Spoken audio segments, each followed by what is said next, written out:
আচ্ছা নিচ করো নিচ করো নিচ করো নিচ করো নিচ করো নিচ করো নিচ করো।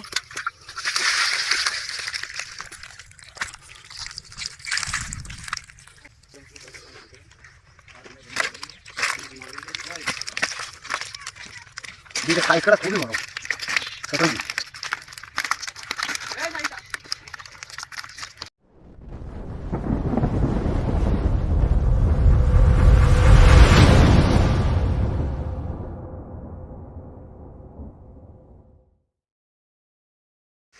নিয়ে ধরো আজকে মাছ আজকে পাতলি 3 দিন পরে তুললি, এর মধ্যে আল্লাহ দিদি জিএল মাছ জড়িয়ে যাবে, বুঝেছো জিল্লু?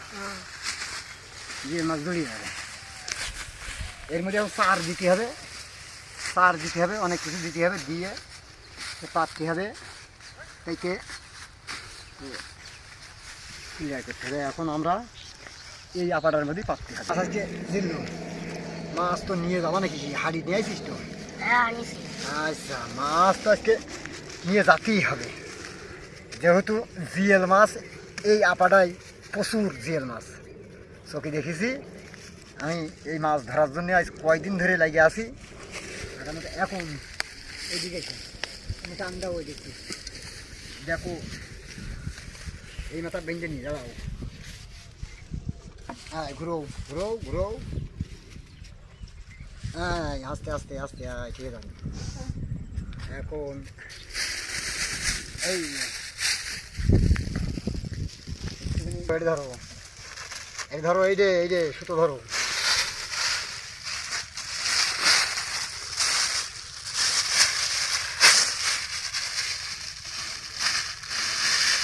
ধরো ধরে রাখো, ধরে রাখো।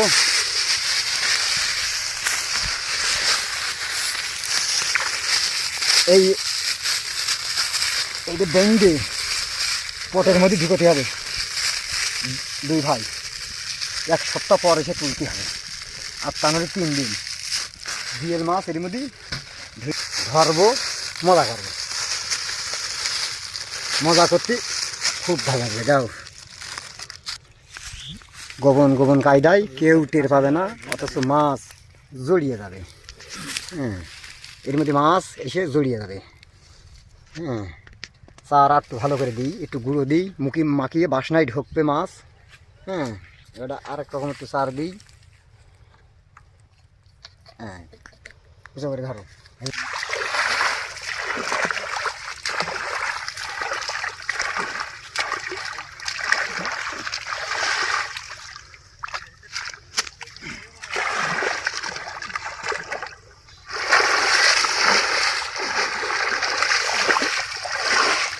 সুন্দর জায়গা বানানো হয়েছে।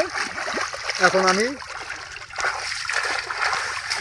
চার দিয়ে পাইপটা ঢুকলি, এখানে খুব জিএল মাছ এই ধরে ঢুকে দিয়ে হবে।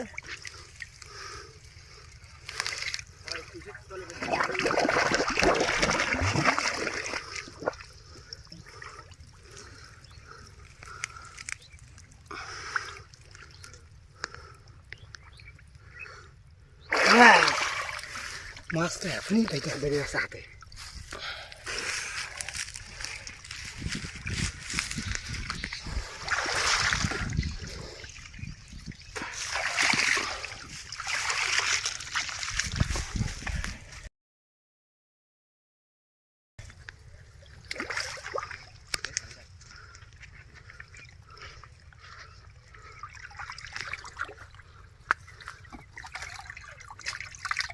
আস্তে আস্তে আস্তে, নিচ করো নিচ করো নিচ করো নিচ করো নিচ করো নিচ করো নিচ করো।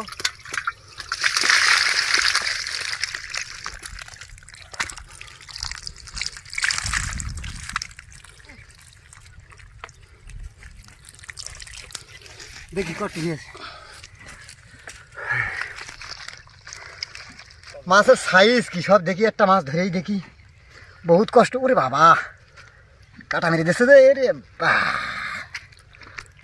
হ্যাঁ,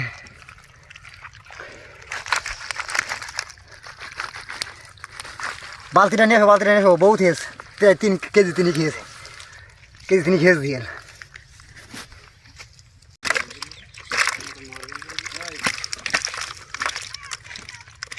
জিওটা সাইজ করা খুবই বড়, ছোট নেই।